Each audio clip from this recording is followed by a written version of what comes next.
bestias y dioses. ¿Alguna vez has escuchado un llanto desgarrador en plena noche?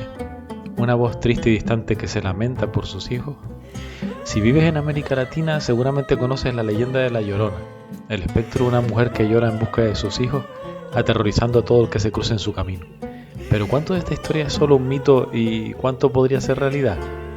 En este vídeo vamos a desentrañar la historia de La Llorona, desde sus orígenes hasta las diferentes versiones existentes. Prepárate para un viaje al misterio, el miedo y el folclore.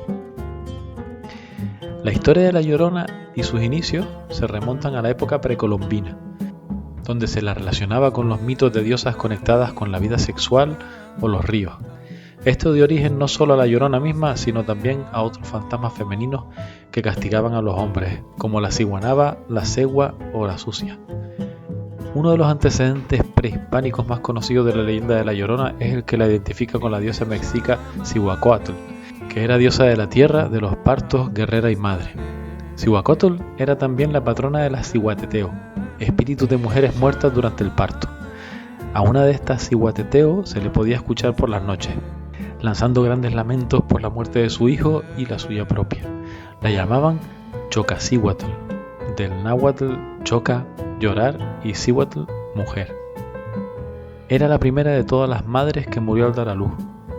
Se manifestaba en forma de dos calaveras que flotaban en el aire, la suya y la de su hijo.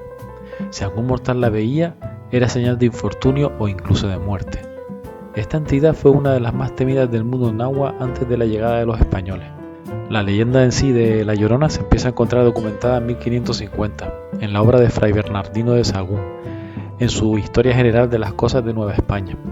Según la leyenda, antes de la llegada de los conquistadores españoles a México, se dieron una serie de presagios que auguraban la caída del imperio mexica a manos de hombres procedentes de Oriente.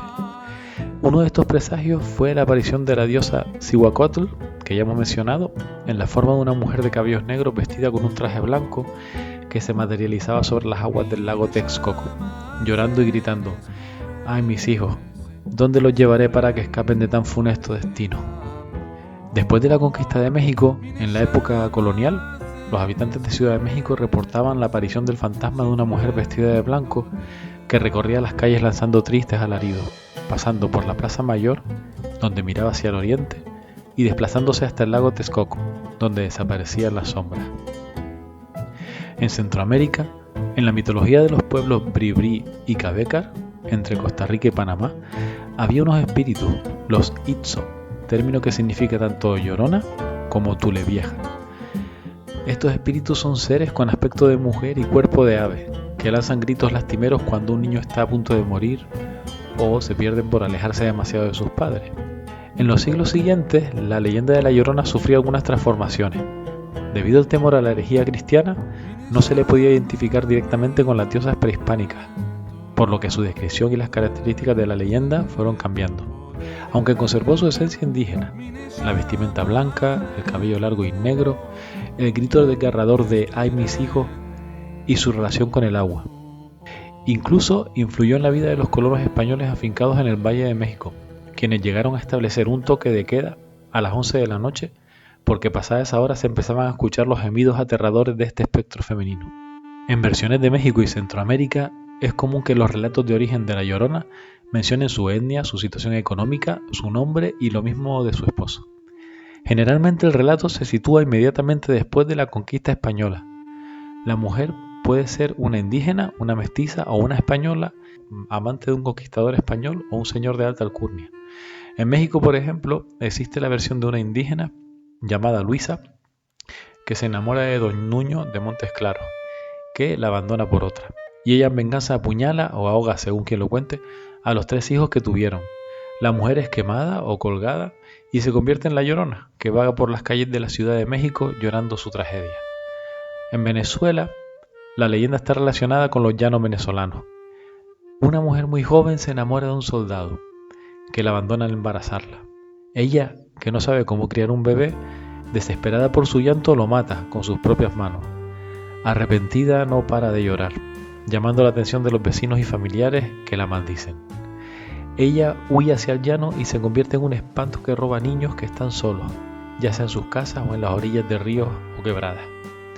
En el Perú, la Llorona con su gemido lúgubre anuncia la muerte a las personas cercanas a los campesinos que se han atrevido a entrar en las huacas, que es como se conoce a los lugares sagrados incaicos, razón por la cual los vecinos evitan entrar en las ruinas de los antiguos monumentos incas. Este mito está muy extendido en la zona costera norte y en la sierra peruana.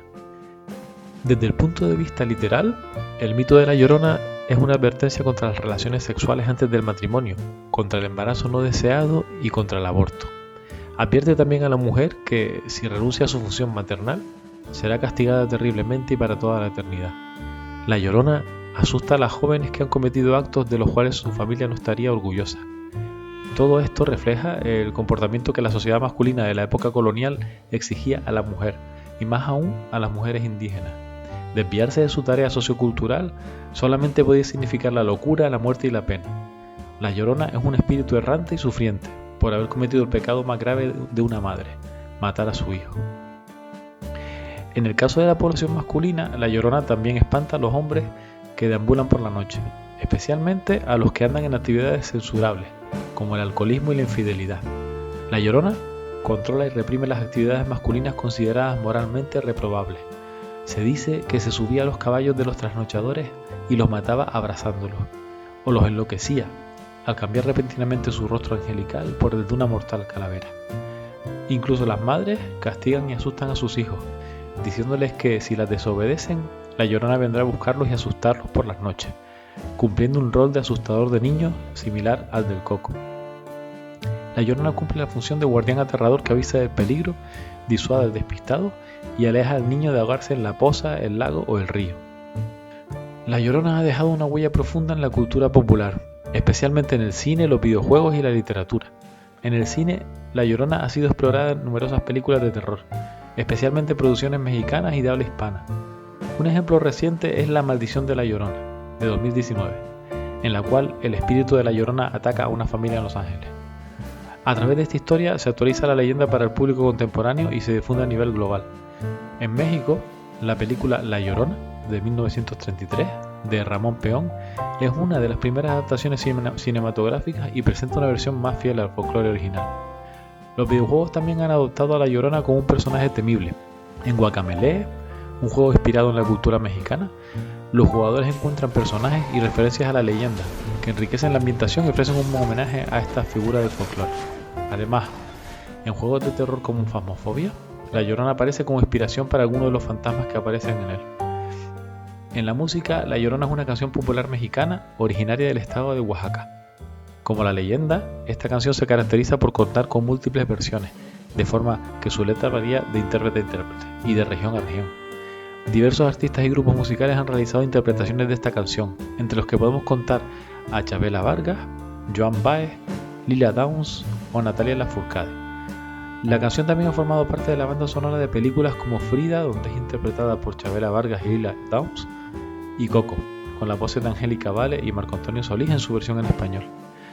La figura de la Llorona también está presente en series de televisión y libros, como en Supernatural, donde en un episodio se basa en su historia. Su figura representa no solo el horror, sino también un retrato del sufrimiento y el arrepentimiento humano. La Llorona sigue siendo una fuente inagotable de inspiración y un puente entre el folclore y la cultura popular contemporánea. ¿Y tú qué opinas? ¿Crees que la Llorona es real o es solo una historia contada de generación en generación? En cualquier caso, su figura ha marcado profundamente la cultura y la historia de América Latina y sigue siendo un recordatorio de que algunas historias nunca mueren. Gracias por acompañarnos en este recorrido por la leyenda de la Llorona. Si te gustó el vídeo, no olvides darle like, suscribirte o dejarnos un comentario. ¿Qué piensas sobre la Llorona? ¿Te atreverías a caminar solo por un río en plena noche?